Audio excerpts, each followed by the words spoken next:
the organization and the independent worker. This is part of a Future of Work series in partnership with Intuit and produced by re:Invent. I'm Gary Bowles. I'm the chair for the Future of Work at Singularity University. I'm the co-founder of eParachute.com, and just because life is too short, I'm also a partner with Charette, a strategic consultancy.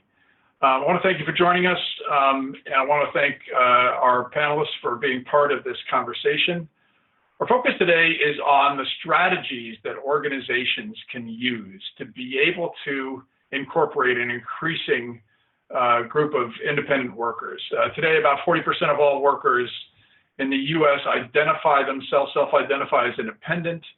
And because those numbers are growing so rapidly, and because the processes by which they work with and collaborate with organizations are constantly changing, it's critical that we're examining strategies for how we help organizational decision makers, managers, individual contributors, strategists, and independent workers themselves to all be able to collaborate in this constantly changing world of work.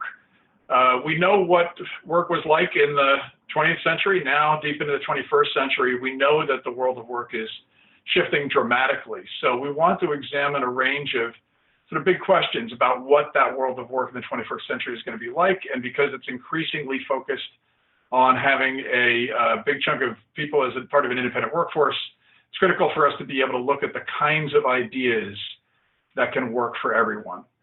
So I want to thank each of our panelists. I'm going to ask them to go around the virtual room and introduce themselves. And then we'll be off to the races.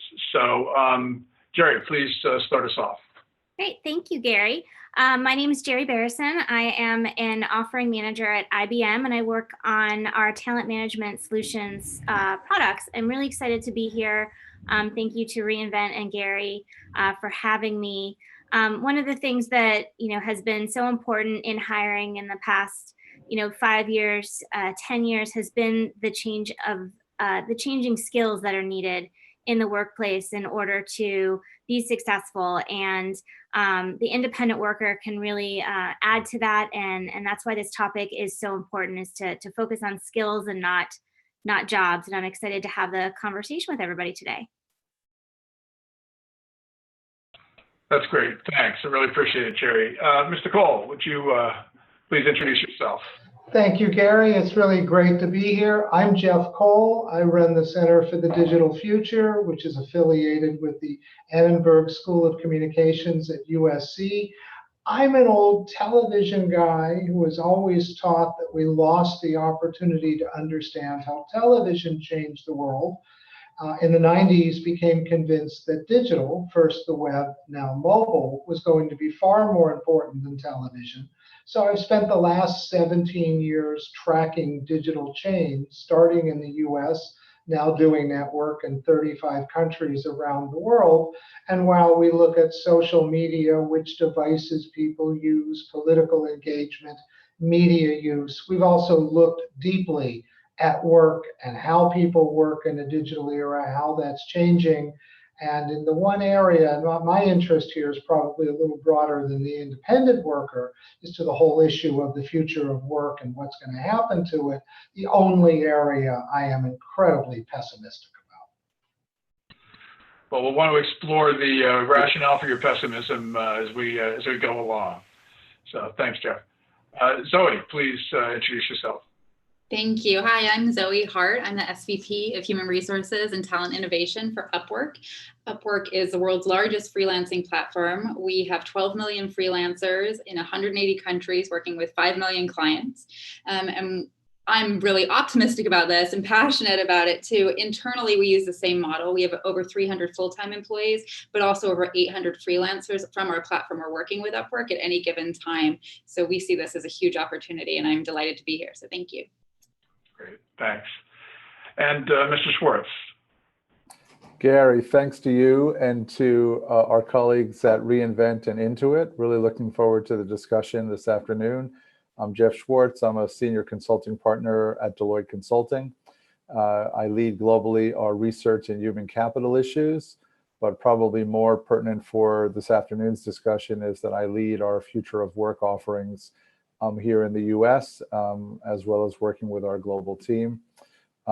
Really delighted to get into this discussion. And Jeff, I look forward to discussing whether we should be optimistic or pessimistic, or whether, as we wrote in a recent issue that we edited at Deloitte, in Deloitte Review, which is our twice-a-year magazine, we wrote an issue where we had 10 articles that I was very pleased to edit on navigating the future of work. And I think our point of view is whether we're ready for it or not, the future is here, and how we navigate it as individuals and as independent workers and as business leaders and as governments and citizens is something we really need to be actively engaging with. So looking forward to the discussion this afternoon again. Thanks.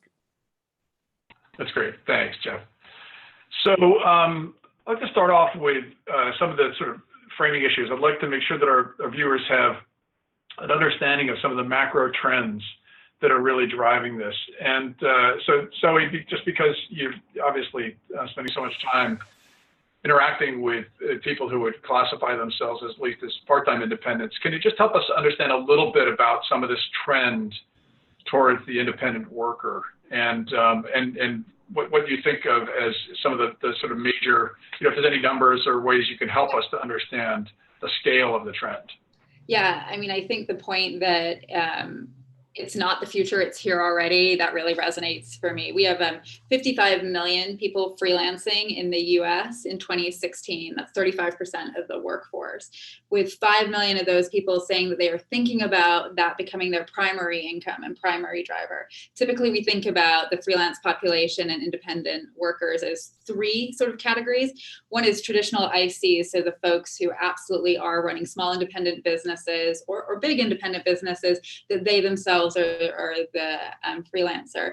Then diversified folks, and we see a lot more of this happening right now, where maybe I'm a receptionist at a dentist's office locally, but I also drive for Lyft when my shifts aren't happening, or on the weekends to pick up a little extra money. And then moonlighters, so folks perhaps more like us who might have a full-time gig and then do additional work for their passion, right? So I may be in HR, but maybe I love to write science fiction or do research for people, and I don't get to do that in my job day to day, so I can work with others to do it there. And that really helps us realize how broad this is, and that it's not just this somewhat outdated notion of millennial folks in Bali occasionally doing some web design, right? It's much more far-reaching than that, and it's everywhere around us all the time. And companies, by and large, have been using this for years and years in differing ways, and it's just now that it's coming to the fore that we're starting to think about this as a more holistic offering. So 48%, almost 50% of companies are already using flexible talent. Certainly in human resources, that's even higher. 62% of the HR folks we connected with are using flexible talent already. So it's something that, to Jeff's point, it's here already, it's happening. And it's just about how do we capitalize on that and make it a really engaging and powerful way for people to work. So Jeff Schwartz, the corporations have been using, part-time and independent talent for quite some time. There's a bunch of temp agencies and that sort of thing. Mm-hmm. What's different now about the way that organizations need to think about? I mean, obviously the scale of having all these independent workers is sounds pretty breathtaking from the numbers that Zoe is throwing out. But haven't corporations always had to deal with having some partial independent workforce? They have, Gary, but I think we're seeing now, and again, I frame the discussion about the role of independent workers and companies really in the context of the future of work. We're seeing two, I think, mega drivers right now changing the structure of work. One, of course, is technology and the role of particularly smart technologies. As I like to discuss with clients and organizations around the world, it was barely 10 years ago that Apple introduced us to the modern smartphone, which all of us seem to have at least one or two in our pocket. And in the last few weeks, they not only introduced version 8, they also introduced version 10. So we've seen 9 versions of Apple's smartphone in 10 years. That's how fast technology is changing. And there's 3.5 billion smartphones in our pockets today, and there'll be 6 billion in our pockets by 2020. So technology and smart machines, and the way that we look at it, Gary, is we expect that every job in the world is going to in some way involve working with or next to a smart machine that we're not working with today. The other probably mega driver is something that we started in our research looking at 4 years ago. We wrote a piece in 2013 on the open talent economy. And when we wrote it, people thought it was science fiction. We talked about people working in an open source way, people working on platforms like Upwork that Zoe's talked about, and we sort of were cognizant of what people like Uber and Lyft and Airbnb were trying to do very early on. And this is a major disruption, the introduction of these talent platforms. The movement of work off the balance sheet has been very, very dramatic. Just to put some context on this, in the issue of Deloitte Review I mentioned earlier, my CEO, Kathy Engelbert, and John Hagel interviewed Tom Friedman. And the first question they asked him was, Tom, help us understand and frame the future of work. And he said something, he's a masterful narrator. And what Tom said was, well, the first thing I'll say is that work and jobs are being separated from companies, really for the first time in our lives. It used to be you wanted to work, at least in the last century, you found somebody to hire you and give you a job. Now, as Zoe and others are given the data, you don't have to do that. And I'll sort of end with this just to sort of talk about why it's so dramatic now, Gary. There's a great report published by some great labor economists, published on the National Bureau of Economic Research, came out the end of last year. And it reported that 94% of the net new employment in the United States between 2005 and 2015 are classified by the Bureau of Labor Statistics, the people in the Department of Labor that characterize this stuff, as alternative workforce arrangements. So just think about that. 94% of the new jobs created in the US in the last decade were not traditional on-balance sheet, on-premise jobs. Right?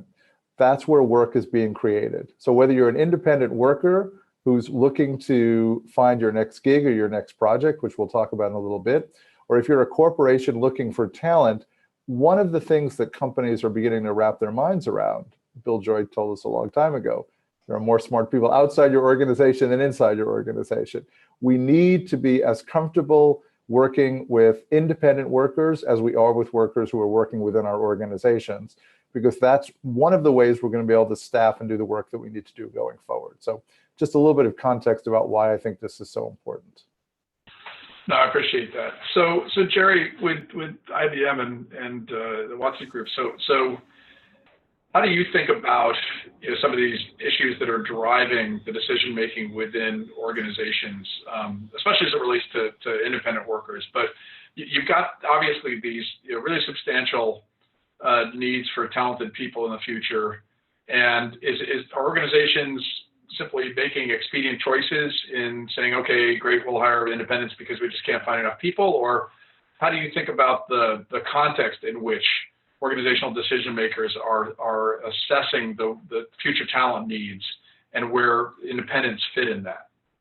So what I think people are really starting to do at this point is not think so much about a specific job, but think more about the skills that are needed for those jobs. And that's where some of the more independent workers and spots available for those independent workers will come into play. So if you think about, the skills that one might need in order to program a Watson app, anyone, you don't have to necessarily be a member of IBM in order to do that, because we do have open source and we do have some of those things, but those people have the experience that we might need in order to go further internally. And we can really offer people the opportunity to do the work that they want to do in the way that they feel most comfortable doing it.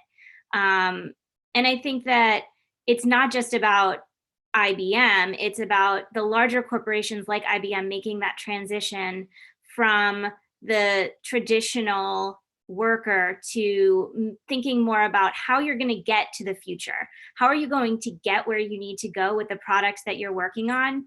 And it's probably not necessarily with the people that you already have in your organization. What got you to where you are today isn't going to get you where you need to go. And that's part of the work we're doing at Watson Talent, and through the Talent Management Solutions platform, we really are focusing more on how you find the right skills to match the work that needs to happen and to get you the best person for your role, rather than the cookie cutter. What is the job that you're looking for? It's just the mindset still needs to change a lot more in the larger organizations. And then the other side of that is you do need a tool to help you get the right skills and to help you find the right people. And the workers also need to have a tool to find the gigs that work best for them. And everyone needs to be confident in that. And I think that's why so much of the work that we're doing at IBM with Watson is so vital to the independent worker, because it's giving people the confidence to make the data-driven decisions that they need to make, not only for their organization, but for themselves as an individual. So, Mr. Cole, this sounds like it requires a level of flexibility of thinking of decision makers inside organizations that requires a different skill set just in terms of the way to approach the problem. And how do you think about some of these issues in the context of the corporation? Well, not to move this in a slightly different direction, but I have a question, because I have a different experience with this. Although this is your area of expertise on the independent worker as opposed to my work on the future of work. But the question I would ask for Zoe is, do we know of those 35% of people who are independent, how many of them would prefer to be dependent, would prefer to be full-time employees? Because my sense, and I mean, I know a number of people with incredible talents who this is the way they prefer to live, but most of the people I know would jump back into a company, get benefits, but found after the recession of '08 that companies didn't want to bring them back full-time. So the question is, how many of these independent workers are independent because they have no choice in the matter? And of course, this whole issue would change at least a little bit if we ever had single-payer health care in the United States, where that wasn't an issue. But before, I'd really love to get it. And I don't ask that knowing the answer. I ask that genuinely not knowing the answer. So our 2016 Freelancing in America study showed that the number of US professionals starting to freelance by choice is increasing. So 63% in 2016 versus 53% in 2014. So we see that trend increasing every time we do the Freelancing in America survey. So definitely I agree that some people start out not by choice, but the vast majority of the folks we're talking to are people for whom it is now their preference to work that way. And it provides the flexibility, it provides the opportunity for them to do the thing that they do best, right? To Jerry's point earlier, it's about them being able to contribute the unique skill that they have that maybe a company doesn't need full-time all day, every day, but they can come in, do the work they do best, and then, step back out. We often talk about it internally, like movie crews coming together, right? Where you have the folks who do something exceptional, they come together, create something beautiful, and then are finished and go and do it maybe with a similar group, but not the unique people different between that. Thanks, Sarah, I appreciate that. So I wanted to come back a little bit then from the perspective of the organization, and we'll come back to some of these issues and challenges for the worker themselves. But Jeff, I appreciate you raising those issues, because I think we're going to need to make sure we're really understanding the underpinnings of these seismic trends. So what are some of the best practices you've seen, or what are the ways you encourage organizations to think about that if you've got all these independent workers and and if indeed, as you're seeing, at least with your members, that there's an increasing bias towards having that kind of flexibility and independence? As I was just saying, that the average organization is not necessarily really well set up to be able to take advantage of these very fluid kinds of work relationships. A lot of managers are not trained to be able to deal well with having workers that are coming in and coming out. A lot of HR departments aren't exactly geared towards being able to connect people to exactly the right kinds of problems to solve. So what are some of the ways of thinking or some of the practices that you've seen that have been most helpful for organizations? Yeah, I mean, a few things. I think for us, it's important to understand what success looks like. What are you actually trying to do? Is it to supplement somebody's paternity leave, or is it to bring in a skill that you don't have in your organization? When I think about our internal HR team at Upwork, sometimes we'll use it for scale. Like if we have a big push to hire more sales folks, I will currently partnering with an additional sourcer on our platform to help get the resume flow in for us. And so that's a scale issue. If I want my PowerPoint for the next all hands to be amazing and I'm not great at that, it's a skill issue, and I go to the platform for that too and bring somebody in who's exceptional to do it in that way. So understanding what success looks like and being exceptionally clear, whether a person is a full-time employee, a colleague who works remotely in a different part of the world, or a contractor that you partner with occasionally, clarity of communication and being explicit about what that looks like, that's really important. And that's some basic management 101 stuff. Obviously being respectful, giving feedback, all of those things are really important too. I think in general, it's a great opportunity for HR to be leaders of innovation and to test this in a small scale. I think HR is a great place to do that. And we also, just to be clear, right, within Upwork particularly, we're talking about high-end workers, about knowledge work, about professional work. I think things differ slightly when you look at it for organizations like ShiftGig and others, where they're bringing in more blue-collar work. But we see it as a big opportunity. Start small, test it out, and then roll it out. You can't boil the ocean on this. There aren't enough people in most companies who are ready to embrace the change, but there are great opportunities to do it small, get it funded the correct way, have enough time, resources, as well as mental energy and financial energy behind it for it to really be successful, and then involve key stakeholders early. It's never helpful when there's some manager in engineering who's gone rogue and has had great success, but then to dial it back and try and get everybody on board can make that difficult. So if you're partnering early with your HR team, with your procurement team, with your leadership to test something out, you're much more likely to be successful. That makes a lot of sense. Thanks. Mrs. Schwartz, so these issues of, especially for organizations that are starting to need to rely more on independent workers. Two questions, and I'll start with you, and I'd love to hear others' thoughts on this as well. But so one is this shift towards having to rely on more independent workers.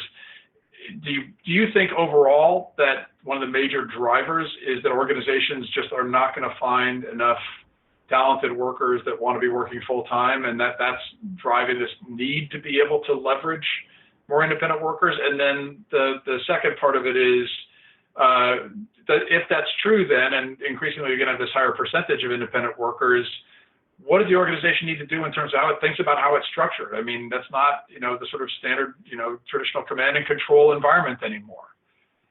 Yeah. So I think underlying the shift to and the growth of independent workers, we've talked about this already this afternoon, are some other fundamental shifts going around the future of work in organizations. I think one that helps me think about what business leaders can be doing, and also independent workers can be doing, is recognizing that the nature of work that we're seeing today is shifting from processing and transactional work in many cases to project-based work. And this is something that is subject both to the force of technology and to some of the forces of different kinds of labor models. When much of what we did in organizations was processing, we actually had a lot of people. We organized them in large groups, large functional teams, and then we sort of handed off process from one to another. Over the last 30 or 40 years, we've been very systematically squeezing and improving processes. And one view, I think one of the views that I have, is that much process-oriented work is going to, over time, be automated and eliminated. When you move away from process-oriented work, what remains are two kinds of work. One are projects, right? When people work on projects of different kinds, and it could be, I think the example is given by one of the panelists a few minutes ago, whether it's making a movie or a television show or putting together an event, designing a new product, some of the most engaging work for employees and workers, and some of the most valuable work for organizations is really organized around projects. And part of what we'll come back to later is how I think independent workers and all workers can improve their own experience and their own value by thinking about how they participate in the most important projects that organizations do. And the other big way that work is being evolving, if you will, is work is evolving to be more human. And what I mean by that, it would be very interesting to tie this discussion in. And Jeff Cole, I'd very much like to hear your view from the work that you're doing, thinking about the future of work at the university, is as work becomes automated and as work moves to different kinds of independent workers, what are the essential human skills that are important in the work we do in the 21st century? And we sort of know the large categories. They're things like problem solving and creativity, asking questions. There's that wonderful comment from Pablo Picasso, who said, machines aren't that smart, they only know the answers. People ask the questions. People are particularly good at empathy, communication, engagement,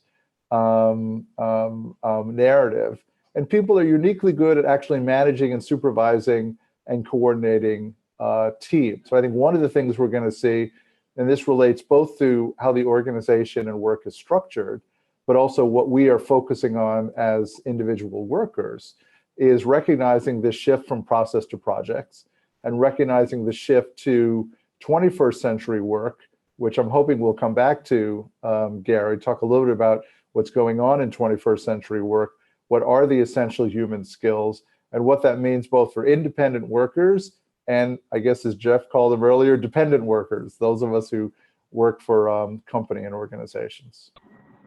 Definitely. So, Jerry, your thoughts?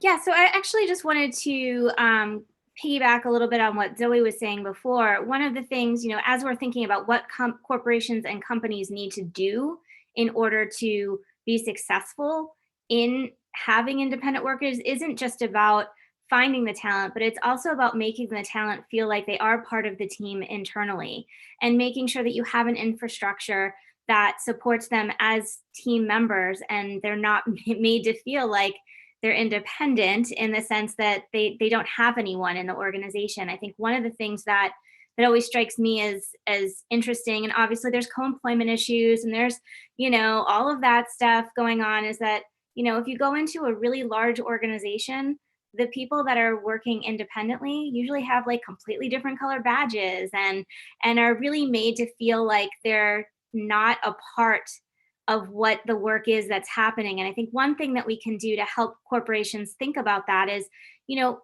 have infrastructure internally. Just because you're an independent worker, it doesn't mean that you're not a social person and that you don't want to be a part of a team. You still want to be made to feel welcome. You should still have some kind of orientation process. There should still be a structure for you in that organization so that you can feel like you are a member of the team and potentially take more gigs with them in the future. Just because someone's an independent worker, it doesn't mean that their skills might not transfer into another project in the future.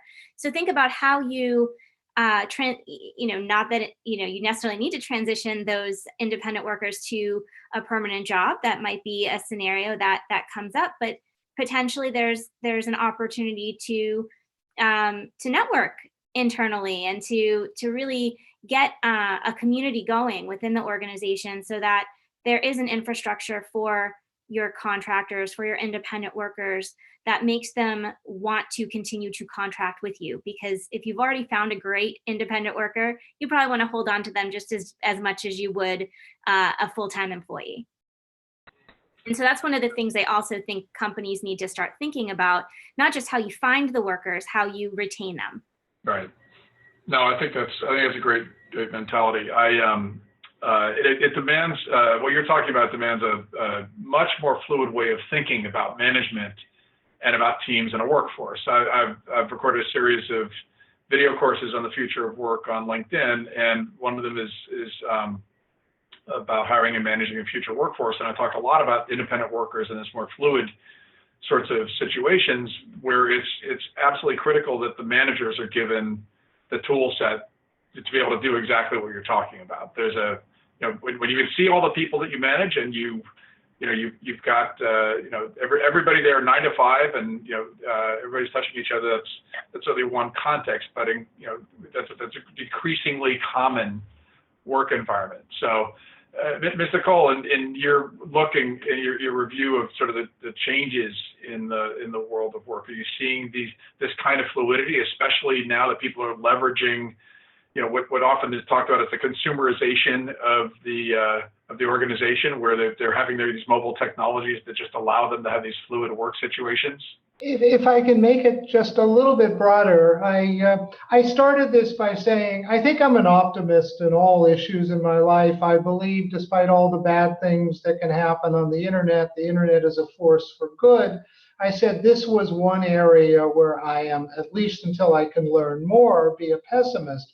My concern is less for how the organization deals with these issues, less for the issue of skills, and the simple issue which we're focused on: will there be jobs? I'm looking at a world where I think, if you talk about Uber created some of the best opportunities for flexibility to work in addition to your work, to work on your schedule.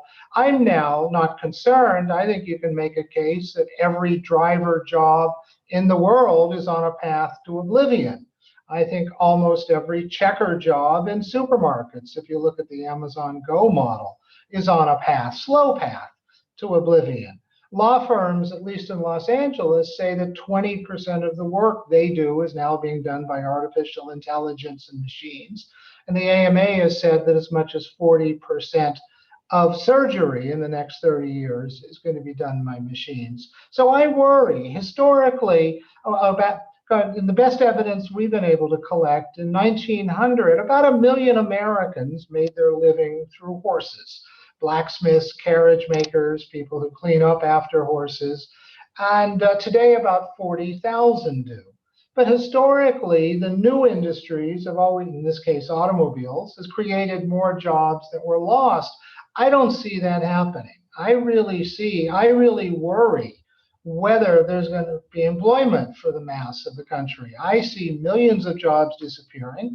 I'm a great believer in innovation. I think there will be some new jobs created, and there'll probably be high-level jobs, but I really worry. I also don't see Americans willing to pay more or do things in a more complicated way to save jobs. There's an old, it's an anti-union joke, and I'm not the least bit anti-union, but it's a powerful joke about a guy building a skyscraper and goes to the construction site with the union foreman, and the union foreman sees a guy with a bulldozer clearing the land and says to the owner, "Don't you realize 10 men with shovels could be doing that work?" And the owner looks at him and says, "Why not 100 men with spoons?" This is what worries me. What worries me is whether there's even going to be jobs or what kinds of jobs. And I see more and more of them moving. I mean, I just don't see the independent jobs, except for incredibly educated, valuable people. I don't see them as better than dependent jobs. So that's what I worry about.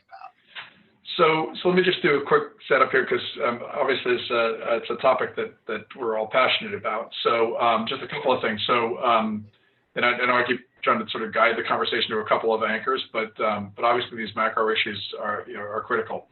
So I want to keep coming back in the conversation to focus on this sort of interaction between the organization and what we could probably think of as a little bit more of a sort of higher skilled worker, sort of separate out that there's workers that have been less trained or have been working at jobs that typically have required less training, that are being, I think, outsized impacted by some of the trends that you're talking about. But essentially, the simple way I think for our viewers to look at this is, you've got, if this is all the demand that there is in terms of labor to be done, and this is all of the supply, this kind of defines what a job market looks like. Is there's people that the organizations are looking for, haven't been able to hire them, and then there's a lot of people that are left behind. There's people in the middle that have jobs. And the question that, Jeff, I hear you talking about is essentially, well, will robots and software essentially shrink that circle so there's just less and less work? Now, historically, at least,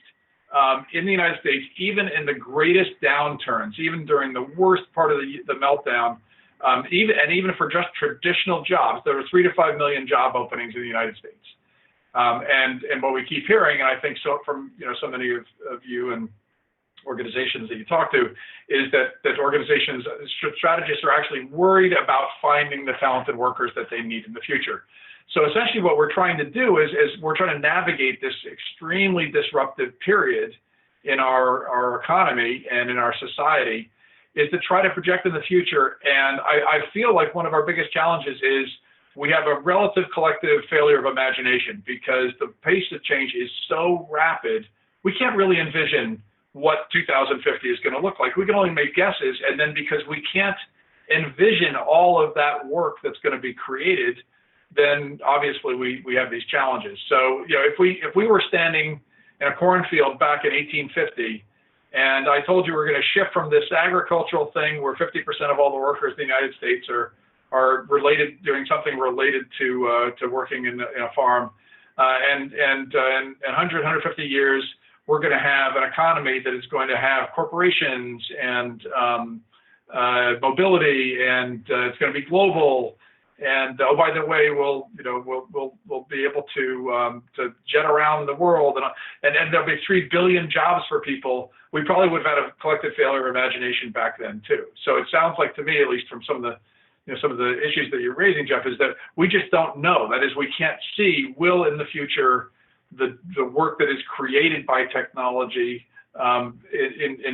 basically in addition, adding up the job or the work creation, the work losses, will that still add up to enough meaningful work for people? So Jeff Schwartz, your thoughts?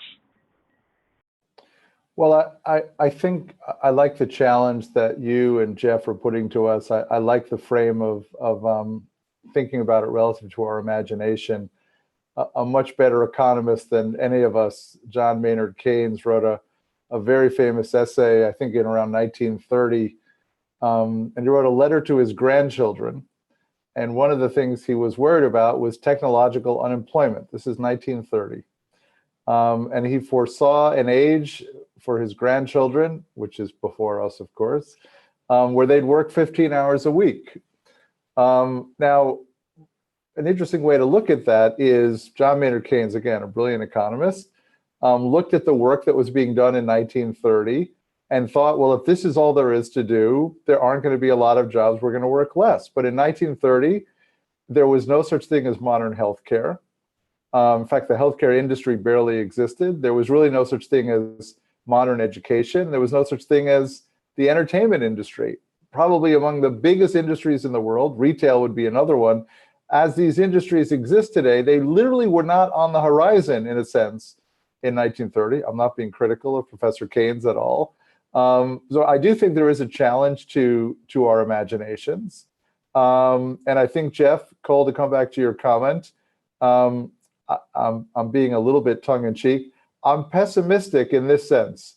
The jobs that we do today will not be available 10 years from now. The challenge is, I have 2 daughters who are 23 and 25. We all have children and people who and grandchildren. The challenge is, how do we prepare ourselves for 21st century careers, right? And we know that they're going to be dramatically different than the careers that we have now, right? And we have to find a way to reskill ourselves. We have to find a way to, and I'll put it in this context. Our colleagues at London Business School, Linda Grattan and Andrew Scott, wrote a book last year on the 100-year life. The good news is if you're a millennial, if you're a Generation Z worker coming into the workforce, you can expect to live to 100, God willing. Fantastic news. The other interesting news is that the average time in a job in the United States is about 4.5 years. John Seeley Brown tells us that, the average half-life of a learned skill, the half-life of domain expertise, is 5 years. So if you live to be 100 and you have a 60-year career or 70-year career, God willing, you spend 4.5 years in a job and a domain skill lasts for 5 years. What's your job? Your job is learning, right? And I think one of the big challenges we're going to see around 21st century learning, and Gary, I'd like to explore this with this team today and going forward, is what do we need to think about either as independent workers or any class? And if you're a person today in your 50s who plans to work into your 70s, 20s who plans to work into your 80s, right? One of the constants is the amount of learning you have to do. And different than the last couple of decades, the individual is going to have more and more responsibility for that. And how we work with both companies and how we work with governments on it will be big issues as well. So I've teed up a few big issues. I'll hand it to you, Gary. No, I appreciate that, Jeff. So, it sounds like in some ways, we've also transitioned to sort of thinking about some of the issues from the perspective of that worker. So Zoe, I just wanted to ask you, so one of the things I've talked a lot about is that there's not just the flexibility from the organization standpoint in terms of how they incorporate independent workers and an increasingly mobile workforce, mobile in all the different meanings of it, mobile within the organization, mobile geographically, and mobile in and out of the organization. But that from the worker's standpoint, especially an independent worker, that they're starting to manage what I call a portfolio of work. That is, that they've got one of the skill sets, one of the future skills that I hear you talking about, Jeff, is really this ability to manage a portfolio of work. And while Jeff Cole, you're talking a lot about that, sort of traditional construct of a job, which is the way we think about success nowadays. And we look in the future and we sort of match up what we think the number of jobs will be and the amount of, the number of people, and we just don't see how the two match up. Truth is, with a portfolio of work, you're actually much more sort of in the driver's seat as an independent, and you're trying to do a series of projects that now it doesn't always have sort of stability and reliability, but it does mean you've got a tremendous variety and you've got a lot of flexibility and control. So how do you think about how independent workers are able to develop that skill set, and what are the characteristics that you see for the most successful? Yeah, I think, gosh, there's a lot there. Just to go back to what Jeff was saying earlier too, this idea of lifelong learning, I think is absolutely spot on. I have twin boys, they're 5, so a little bit behind the 23-year-olds, but that's, the thing that we talk about the most, and how can we raise them to be curious and inquisitive and be eager to learn constantly, because, this notion of a skill having a half-life of 5 years is terrifying and really thrilling at the same time. I think the freelancers and the independent contractors we talk about are the folks who are most likely leading us in that. They're entrepreneurs by nature. They're thinking about a variety of different ways. They're taking the skills they've learned by working with Watson and bringing them to Upwork and vice versa. They're, learning different things, and they are almost pollinating this around the workforce as they move through different organizations. By nature, they're curious. By nature, they're disciplined, because there is a lot they need to manage constantly, and really great communicators. So some of these skills, I think, there are lifelong skills within this: the curiosity, the empathy, the planning, and those things. Those will continue to be uniquely human traits that we can really capitalize on, both for workers and for companies. Now, as much as we've said that it's beholden on these independent contractors to be continuously learning, I think that companies can do a great job of making that available. And if you see companies like lynda.com or Udacity, where there are micro learning opportunities for folks, it's not a 4-year education all the time. You can retrain and get additional skills as you go. That makes things a lot easier too.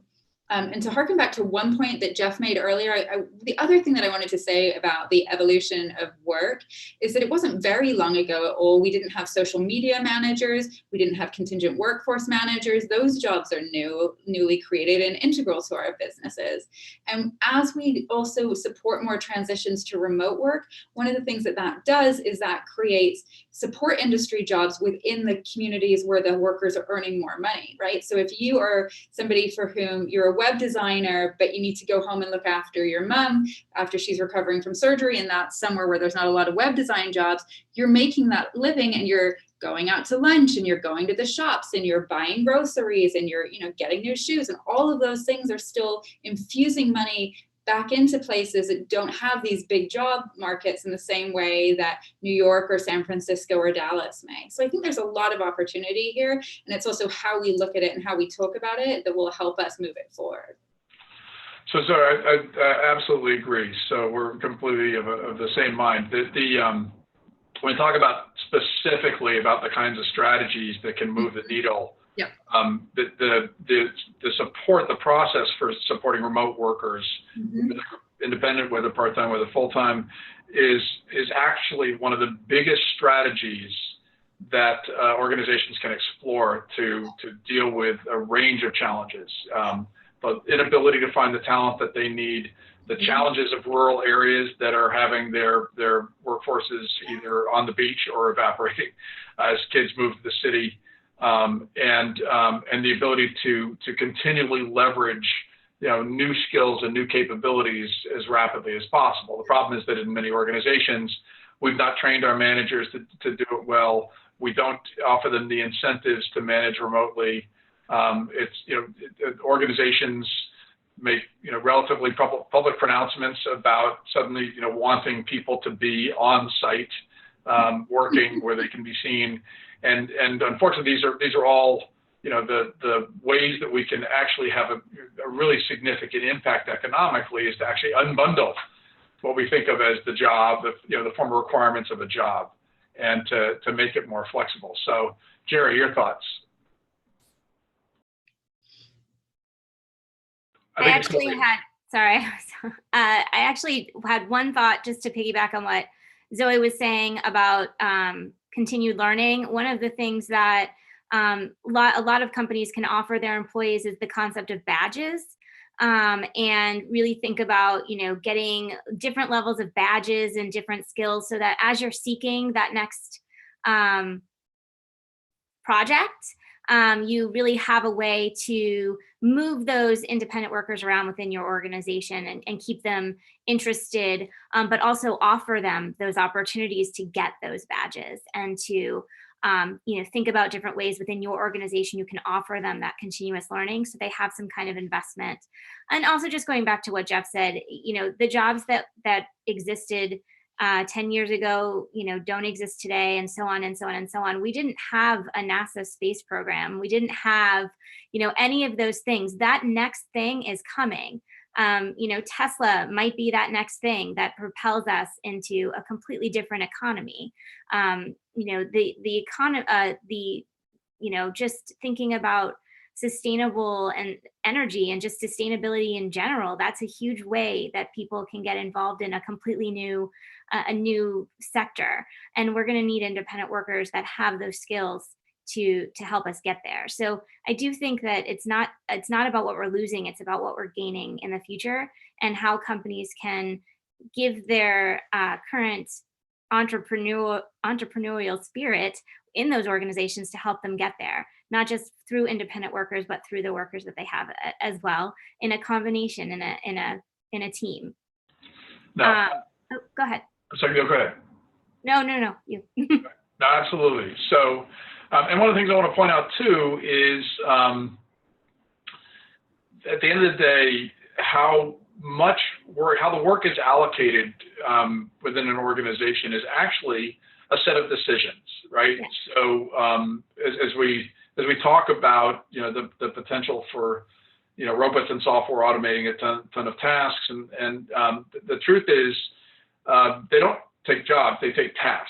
They perform different activities, and then the incentives as to whether or not all of those tasks add up to whether or not you would have hired an independent worker, or you might actually have a job, or those are actually decisions that are made by leaders in organizations. And so, for instance, just a couple of days ago in the New York Times, there was an article where the head of strategic planning for Amazon's warehouses made the contention that basically it's a myth that, at least in their organization, automation gets rid of jobs, because as far as they're concerned, they want to actually have the robots do the really mundane stuff, and they want to upskill workers to be able to focus on the harder tasks, the things that technology is not good at doing nowadays. Now, it's entirely possible that this area is different, and that eventually we'll just have so much technology that can automate so many tasks that it will sort of change that calculus. But the truth is, it's a set of decisions internally within an organization.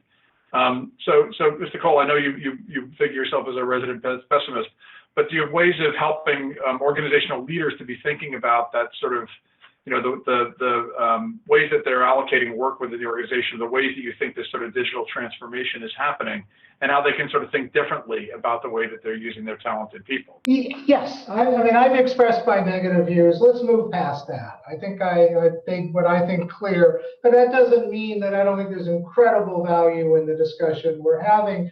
I advise a retailer who has 240,000 employees, and they're looking at these issues every day. How you continue to find the people who have the skills, knowing that with that many people, a lot of them are not going to want to be full-time. And the answer, I mean, what we're seeing are some really, I think, interesting forms of innovation within large companies. These are medium-skilled workers, not NASA workers, but also not coal miners. Now, that's not to denigrate coal miners at all. These are medium-skilled. But what we're finding is, of course, lifelong education, a key part of this. But the company that I'm advising is finding they cannot rely necessarily on their independent workers to go out and get the skills and the part-time education. They're providing it. They're setting up satellite offices. They're providing online education and in-person education. They're maintaining relationships with these independent employees even when they're not engaged. So there's constant communication, the ability to get them back in quickly. There's all kinds of things that I think can be done to keep engaged independent workers. No, I really appreciate that. It's encouraging to hear that you have a large organization that is making this investment in training, because that's actually sort of where I wanted to go next. Is we talk a lot about lifelong learning as a strategy overall, an approach in terms of the thinking, both as for the individual and the organization. As a matter of fact, my father wrote a book called The Three Boxes of Life back in 1976 that was promoted the whole idea of lifelong learning, lifelong work, and lifelong leisure, and talked about a bunch of the strategies for the individual to be able to do that. But a 50-plus worker, especially in a remote or a rural area, who did one trade or worked at the factory for decades, is not necessarily all that thrilled about the idea that they suddenly have to reskill themselves. And if independent work creates the opportunity by which they might be able to find work, but they've got to go back and get some training, or there's not a lot of there's a lot of challenges for that worker, and there's not a lot of incentives to have them do it unless they really believe that there's going to be work in the future. So, Zoe, when you look at the range of workers that you folks interact with on your platform, do you see some of those challenges to that older worker, and do you have ways to be able to help them, or are we should we instead rely on organizations to do, as Jeff Cole was saying, is just basically just put a lot more money into the training of these workers, because you're going to get that return whether they continue to work for you or they work for somebody else? I think the answer is sort of both, right? All of this depends on a person. It's very easy to sort of look at wide swaths of people based on generational demographics. We've seen a lot of people like to vilify the millennials for just that sort of reason. I think for us, when we look at older or more tenured workers, should we call them, things are different, right? The needs are different, the pressures are different. They're looking to wind down a career, or something has changed. There are opportunities. I think it's beholden on both the company and the individual to continue that learning, and for us to seek opportunities and think about ways where skills can translate. And one of the things I think is most interesting, which is not directly corollary but similar, is organizations really now reaching out to understand the skills veterans bring and how those translate into technology jobs, for example, right? Like if somebody was of this rank, that means they had to be exceptional at these 8 things. And how does that apply to the work we're doing? I think companies need to be more creative in how we view experience, and not just look for checking boxes that somebody was 6 years as an engineering manager, thinking about what else it is that the skill they really need. I think Jerry talked a lot about this at the beginning, and I really agree with what she said, that we need to think about these things as separate entities, and that it's not just a one-for-one job that somebody's filling. It's what skills do they bring, what can they contribute, what can they deliver. And that may not always be immediately apparent, but it's up to us to seek that out. On our platform, we really try and give individuals opportunities to showcase the things that they do best, and to be able to break that into skills and things that they can deliver in unique sort of packages, versus just saying, hey, I've been in HR for 18 years. Here's what I can do.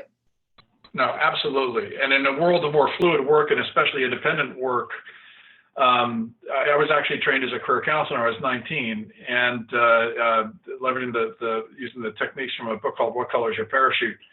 And what we taught people first, we always started exactly with what you and Jerry are talking about, which is skills, which is to understand how to break that down in sort of the little atomic building blocks, the sort of career DNA of individuals, and build those up in our own understanding about the different places that we could use them.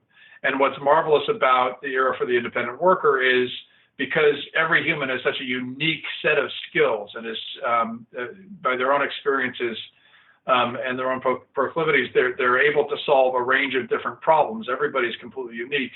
But the more you learn where you can solve particular kinds of problems for the organization, and the more effective the organization is at being able to present those problems to, especially to independent workers, they can dynamically bind around those problems much better. So the more people understand their own skills, and the more the organization knows the kinds of skills that they can bring to the table, the better that that process, that connection process, is going to be. So anyway, wanted to shift now maybe a little bit to some of the bigger ideas that you folks have talked about, and talk about the kinds of solutions that we really think can move the needle. What do you think are some of the best practices in terms of how organizations approach managing independent workers that we haven't already discussed? Or what are some of the most innovative ideas that you can think of that we should try out? Where are the places that we should experiment? I'd love to hear from any of you. I can start if that's all right. I mean, I think the solutions, almost all issues in this area, are digital, and really helping people develop digital skills. Digital skills are how they're able to understand the future of work, how they're able to participate directly into the future of work. So I would put enormous amount of resources into bringing people up to speed digitally. So that's one, is increasing people's ability to be able to use digital tools. What about what are the opportunities we've not discussed yet, which is when we worry about robots and software and that sort of thing, we tend to think about replacing tasks. But the truth is, we could turn as much of the same energies that we've used on automating tasks and replacing human labor. But the truth is, there's tremendous opportunity with artificial intelligence, machine learning, with enhancing worker skills, with embedding learning actually in work processes, with helping people to be able to be upskilled very rapidly, and especially with independent workers who are very flexible, adaptable. Those are the kinds of technologies that could actually help not only to solve the skills gap, the kinds of talented workers that corporations need in the future, but could also help people who wouldn't necessarily be considered for certain kinds of work to be able to perform them very, very quickly. So Jeff Schwartz, do you have some thoughts on this? Yeah, I want to build on Jeff Cole's comment. I certainly agree that a big part of the shift here is digital. And as you're discussing, Gary, part of the shift to digital is about technology. And part of the shift to digital is a mindset shift and a culture shift that I think we're all still wrapping our heads around. I'm not sure if it's a question of we've played around with this idea this afternoon, pessimistic or optimistic, but one way to actually frame the challenge, both for businesses and independent workers, is there is turbulence ahead right now. To go back to where we started, if the future of work is now, if the future of the independent worker is now, based on the numbers that Zoe shared with us, based on the work that Jerry shared with us from IBM, organizations and to some degree individuals and to some degree governments, which we really have not spoken about much this afternoon, need to both get aligned and need to play catch up around these ideas. The whole notion of what does it mean to do lifelong learning? I'm thinking about a comment that Jeff made, and I totally agree with him, but I'll expand it a little bit. I think that businesses need to step up what they're doing around training. I think individuals need to step up what they're doing to own their own learning, to own a 21st century career, which is much more dynamic. I heard a great expression at a client the other day who said, a career looks more like a jungle gym than a ladder. I mean, you have to be able to go in every direction, up and down, in and out. You have to be able to fall on your behind and get up and keep going. I think that's the nature of a career. One of my colleagues, Josh Burson, who wrote a terrific article on catching the wave, surfing a 21st century career, talks about the idea that 21st century are hybrid jobs. And what he means by that is increasingly, it's not about doing one thing. It's about doing one thing and another thing and pivoting to something else and adding else to it.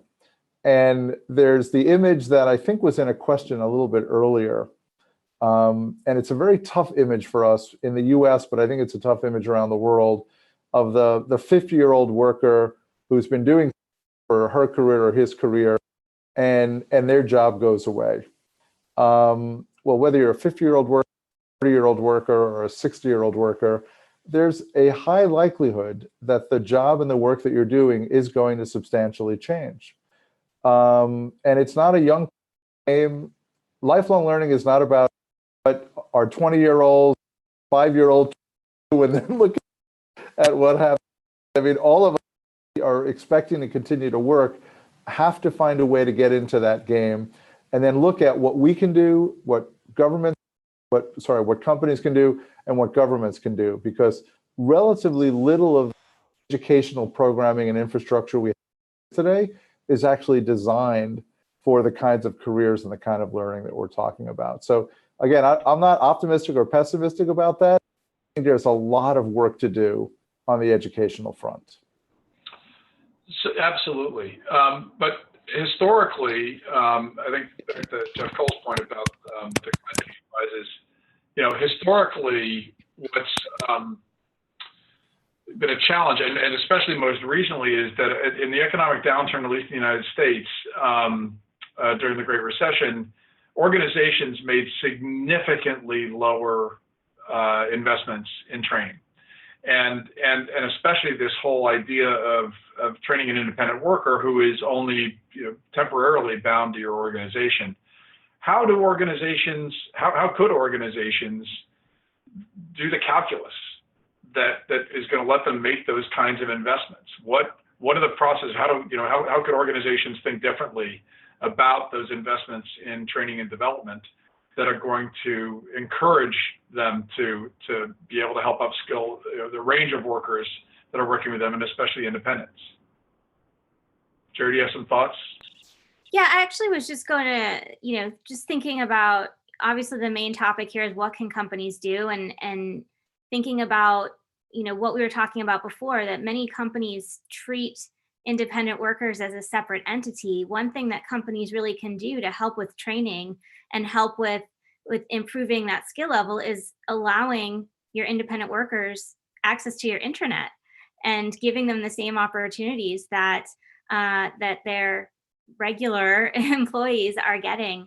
Getting to see some of that internal training that your typically regular employee would have access to or be required to do on a regular basis. The other thing that really needs to happen is that we need to make it easier and more cost effective to create these trainings. There's a lot of different learning systems out there. There's a lot of different ways that you can get training out there, IBM has one of them, of course. But the thing is that a lot of the time people don't actually know what they should be doing, and what we really need companies to do is give those suggestions and say, I'm interested in X. Here are the trainings that you can do to help you get there. And there's really not a lot of that in the learning world at this point. And that's one of those things that companies can do, not only for their independent workers, but for their current workers, really suggesting the trainings that will get somebody to the next level, suggest something that will keep them invested in the organization and in the project that they're working on, that will expand on their skills for that organization or for another organization. Just opening up the internal trainings to your contractors, I think, would be a big step in the right direction to getting that lifelong learning. And then also just, making sure that there's external sources that are affordable for people that do want to do things like badges or other areas that can enhance their resume as they're going for those skills-based jobs.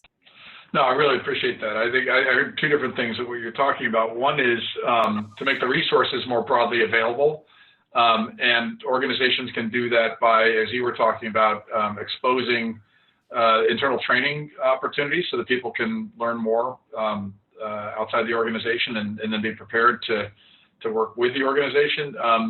You can soften the walls of the organization by things like mentorships and internships that can help people to get trained or taught and onboarded into the organization in a more flexible way. But also, what I heard you say is you can increase the market signals. That is, organizations can say, here's the kinds of skills we're going to need. These are the kinds of problems we're going to need to solve in the future. If you look at the partnership between, for instance, AT&T and Udacity, Udacity has created a series of nano degrees keyed specifically to jobs that AT&T said it wasn't going to be able to hire for. Same thing you could be doing for independent workers. You could say, look, these are the kinds of skills we're going to need for independence in the future. Here's the kind of training you need to get. And if you do this, we guarantee you're going to get a project out of us if you hit a certain set of metrics. Well, that's the kind of thing that also helps to solve some of the challenges for that 50-plus worker, because if that worker knows that at the end of this 3-month online training, they're pretty reliably going to get work if they really do well, that's going to change the calculus. Any other? Sorry, go ahead. Oh, I was just going to say, and that's absolutely right. Just expanding the training opportunities and thinking about different ways that people can learn, and remembering that, yes, we have to think about digital learning, but everybody learns in different ways as well. And we have to think about adult learning and making opportunities available to people that learn in different ways as well. Great, that's great. Mr. Cole. Yeah, I have a sense that I think worries me, but I want to be more positive and less pessimistic and not worry about worrying. But I have a sense that we may end up with two types of independent worker. The first is the one who does the skills that a lot of other people can do, or that AI is starting to do, and I'm afraid is not going to have much leverage within the organization. And then there's the worker who really does have a unique set of skills, a computer programmer at Facebook, who has skills that are highly in demand. There's not lots of other people who have them, who are going to gain immense leverage against the organization and get almost anything they want. But I fear that we're looking at two classes of independent workers, and maybe that's the dividing line between those who don't want to be independent and those who think they can thrive by being independent. No, I think that's a good.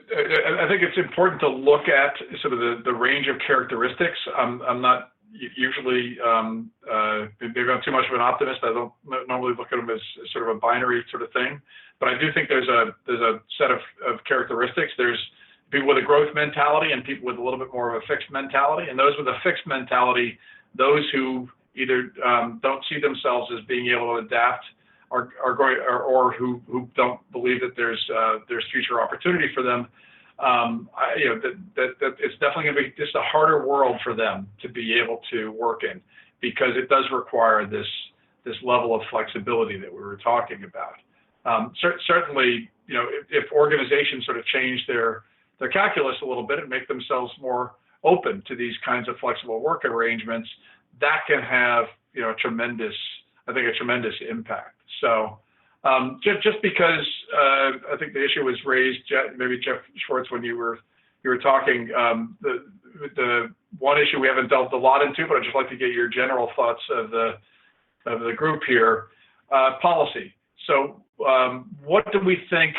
What would be the evolution of laws, or what are the ways that we can think of that can support both the independent workers individually, but also that can encourage this kind of flexibility and the ability of the organization to more readily be able to leverage the capabilities of independent workers in the future?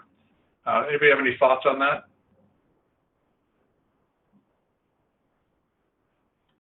Yeah, let me start if I can. I think the question of role governments and communities and public policymakers play, obviously along with business leaders and with us as independent and workers of any kind, is absolutely critical. I think there's a very big agenda for all three of these stakeholders. A starting point is probably the recognition on behalf of policymakers that these changes are happening right now and they're going to happen very quickly. If there's a debate among community leaders or state leaders or federal leaders as to how far off in the future this is coming, I think that's a bit of a problem. I think these issues that we're talking about in terms of workforce transition, lifelong learning and workforce training, potentially looking at transition allowances, things like medical care, which I think have already been mentioned on this topic. And then even some more specific and granular requirements we have, the kind of data that's gathered by cities and states and federal agencies on the kind of work that's being done, so that we have better data at every level of our government in order to make decisions. These are some of the things that we need to be looking at right now. Yeah, I really appreciate that. So let me there's a couple of sort of big ideas that you folks have brought up, and I want to see if there's anything else we can sort of add into this bin. So we talked about strategies like, especially with corporations, hiring remote workers, paying more into the training bin, sort of building up more well-trained workers and encouraging them to be looking at from a lifelong learning standpoint. I talked about badging. Jeff, you just talked about some policy changes. Zoe, this is a population that you folks work with a lot. What are some of the other, you've got a magic wand now, and you can change the dynamic where organizations and independent workers can work together more effectively. Are there any other sort of big ideas we want to recommend to our viewers that they should be exploring? I think so much of it comes down to communication and allowing technology to help you do that. A woman who heads our recruiting team, for example, she's based out of her home office in San Diego. And the deal she and I have is if she pings me on our internal messaging system, I treat that as if she's walked into my office, because the people here shouldn't have an advantage of coming and interrupting me and getting my time immediately, where it's easier for me to dismiss her. So just trying to hold ourselves to be more mindful. If I had a magic wand, I would give everybody incredible Wi-Fi and AV and just make this seamless. So your Google Hangout never drops. You're always on the call. And, just some basic rules like video is always on. When we have meetings at Upwork, the people who are remote are always asked their opinions first. We go out of our way to do that. We have celebrations and birthday cakes where everybody who's remote joins that way, and happy hour that way too, which is sometimes super fun. So I think just how do you think about, remote first and push yourselves to that, right? Because it's very rare, and I think it'll be increased. It's very rare for us currently at Upwork to have a meeting where everybody is in the room.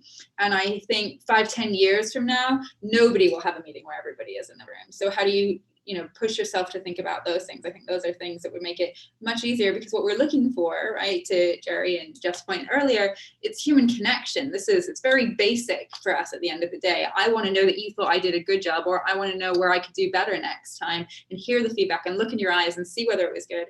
And so I think that's, there's some really just basic stuff here that makes a big difference into how successful these programs can be. Well, what I hear you talking about, and it's interesting that none of us has brought this up, is, and maybe because it just ends up sometimes being a little fuzzy, but is the dynamic of corporate culture. Is that at the end of the day, all the things that you're talking about are the kinds of intentional signals that organizations can and need to design that basically say, so Jerry, you were talking about just the different signals that are sent to independent workers, where they're just a different class than the full-time employees of an organization. So you're talking about these intentional ways that look like they're relatively small cues, and maybe to most people might even not matter all that much, but being intentional about creating a culture in which you're essentially embracing all of these talented workers, no matter what their relationship to the organization is, and trying to be as inclusive as possible. But when we talk about cultural change, you're talking about, for many organizations of any scale, a massive mountain to climb, because you've already got the workers that you have, and you've already got the culture that you have. So how do you do that? Like, what are some of any of you have any thoughts about what does that kind of cultural transition look like? And what are the ways that organizational leaders could be thinking about how they can transition their organizations to have the kind of culture that would embrace this kind of fluidity? Mr. Schwartz. Yeah, Gary, the question, and I think we touched on it earlier, the question of corporate culture. You described it, it's a mountain that we need to climb. Corporate culture in most places has a lot of inertia behind it. It's almost defined by inertia. One way to think about corporate culture is a definition that says culture is simply the way we do things around here. And the way we do around here is the way we used to do them. It's the way we're accustomed to doing them. And as we've been talking today about Watson work and independent workers, this whole discussion is about new ways of working, about new ways of being in an organization. We're also talking about connections and breaking down silos. One of the things that we haven't touched on, which I think is related to the culture discussion, is the most fundamental questions of who helps to manage the work and the workforce in an organization. And today it's very fragmented. HR helps departments run certain workforces. Procurement and the contracting group helps us run others. IT may have their own way of doing it. They often have their own way of doing it. So when we look at who is and how we manage them, what culture are we projecting and demonstrating in different groups, different leaders working with them, it's extremely important. You raised, I think a point was raised earlier about how do we manage the remote workforce? How do we manage the independent workforce?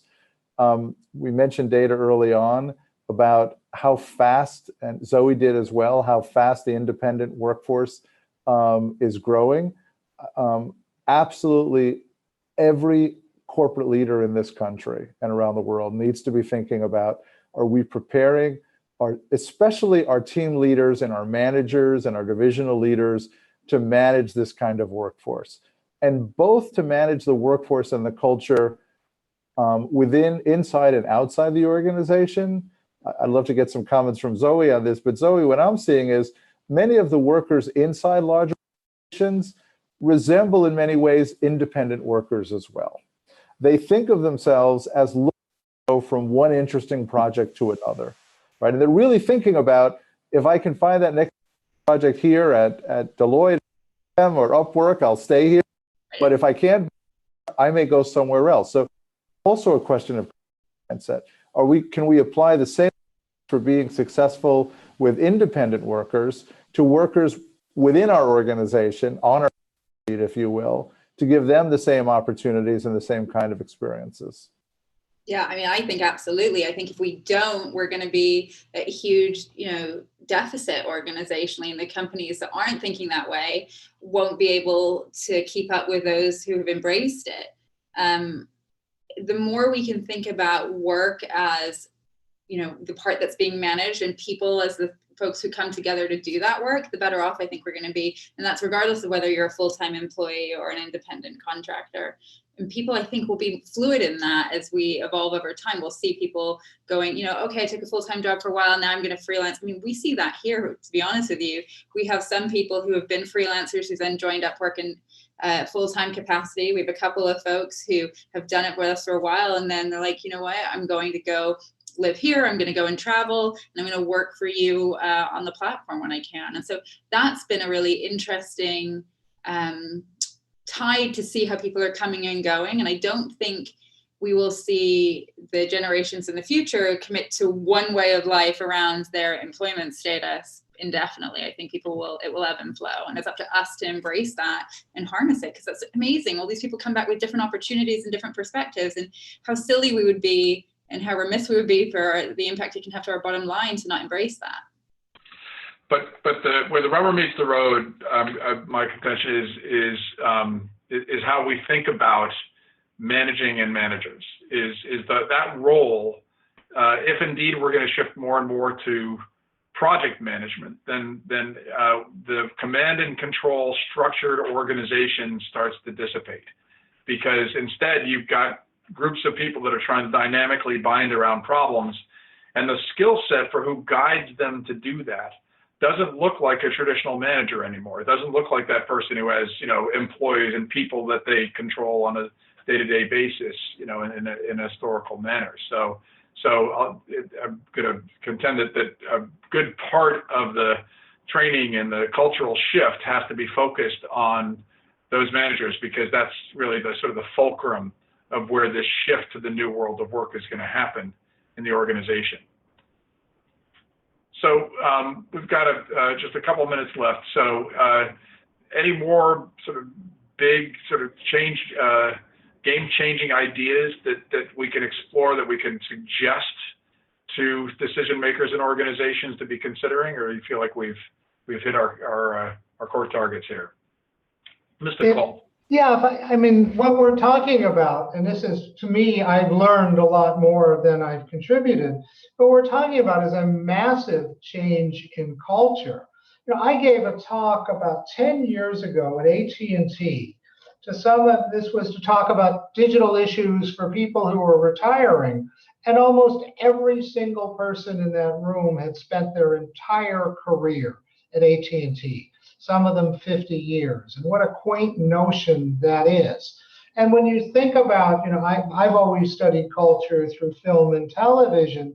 If you look at our culture is to always want your children to find somebody who has a steady job, a permanent job, that has security, stability, preferably even, if you're lucky, a doctor or a lawyer. So there's a real sea change occurring with the idea that that's not necessarily either the norm or the desired goal, that what work is going to be, how we relate to it, is going to be a lot more than just providing stability, and there are other ways to provide stability. And we really haven't seen that change in our popular culture yet, but this really is a sea change. It's overwhelming how much change we're talking about. No, it's a scary time and an exciting time. So I think of it as a range of challenges, but opportunities. And I think what you folks have done a great job of doing is to help this sort of coalesce around some of the strategies, the practical strategies that both individuals and organizations can follow. So we're coming to the finish line here. I wanted to, by way of wrap up, give each of you an opportunity to sort of give a last thought. So here you've got a chance to be able to speak to our audience and give them one big takeaway. It doesn't necessarily need to be a strategy. It can be an insight, or it can be what you learned from the conversation, but we want to give our viewers something to go off and just really ponder about. So I'll probably just go back through the same order. Jerry, if I can put you on the spot, just give us just sort of that, and I'm going to just ask you each to do this in about 1 minute each, but what's that one big insight or idea that you take away? Yeah, so the one big thing that I really would stress to everybody is to start thinking about hiring for skills, not for jobs. And while you're doing that hiring, also remember the people that you are interacting with are most likely your customers. So think about all of those things together to create a strategy for your organization. And certainly there's tools out there like ours at IBM that can help you do that. And start thinking about how to create data-driven decisions in your hiring. Excellent. Mr. Cole. Yes, well, I still worry that the people who don't qualify for working at NASA, how much leverage, how much control, how well off they will be. But that aside, when I used to be a professor at UCLA with thousands of students, and I used to tell many of those students they could simply go through classes, not pay much attention, and graduate, and maybe life would be good for them. But the ones who really became consumers of their own education, who took charge, who looked at every opportunity, who built relationships, those were the ones who really were going to flourish. And I think that kind of onus, or that kind of, not burden, that kind of opportunity falls on workers today. Those who really educate themselves, those who really understand the marketplace, I think will do very well. Excellent. Zoe. Thank you. My request would be a challenge to the HR folks who are watching this, and just what are we doing to do it? It's a rare opportunity that HR gets to lead, but all the things we've talked about will intersect with human resources at some point in how this plays out. We can either be drivers and we can be ahead of the curve and bringing it to the business, or we can be receivers. And we fought for a long time to get a seat at the table, and now I challenge us to use it and to push the business forward. That's great. Thanks. Mr. Schwartz. Well, clearly, first, thanks for the discussion we've had today, and thanks to reInvent and Intuit for the time this afternoon. I think my big idea is that we recognize where we are in the midst of what John Hagel and John Seeley Brown, who I work with, call the big shift. These are really big changes that are going on, both the automation and the technology side of the future of work, and the rise of independent workers and the open talent economy. And for us as individual workers, both independent and dependent or on the balance sheet, for us as business leaders, including HR, and for us as government leaders and citizens, we need to find a way to align our thinking and to all be doing different things on it. And I guess my major advice to all three of these groups, and Zoe, to your 5-year-old twins and to my 23 and 25-year-old daughters, is we need to be entrepreneurial. We need to be thinking like entrepreneurs. We need to be prepared, whether we're in business or in government, and certainly as individuals, as to what we can do to create new opportunities, to be constantly learning, to be playing to our own passions, to understand what value is. But if I were to look at one element of it, it would be to think like an entrepreneur. And if I'm a business leader, how do I engage and hire people who are entrepreneurial? Because that's where the value is going to come from. No, I really appreciate that. I think that's, I'd give that charge to people both within the organization and to those independent workers, because that kind of agency is going to become more and more critical as time goes on. So I'm going to jump out of my moderator role and venture an opinion. So I'm going to synthesize some of the things that I've heard everybody talk about, and I'm going to just put in a word for inclusion. So one of the mentalities I would certainly urge organizational decision makers to be focusing on is you could go off in a corner and try to address a lot of the issues that we've talked about as strategies, where you come up with new ideas and then you sort of roll them out in the organization, as we often do. But instead, to be thinking of this as an opportunity for inclusion, including your existing workers, including those independent workers, to actually make them part of this process, because it's that empowerment of the worker that is actually going to make this process work. The lifelong learning, all the strategies that we've been talking about that that can help that independent worker and even employees to be able to become more empowered is absolutely the future skill set, and it's the cultural transition for the organization that is actually going to make it work. So I also want to thank each of you for joining a great conversation. I want to thank our partners at reInvent for producing this and Intuit for sponsoring it. I've learned a tremendous amount from the conversation, and I hope that everybody viewing from their offices, at home, and in transit has learned a lot too. Thank you all.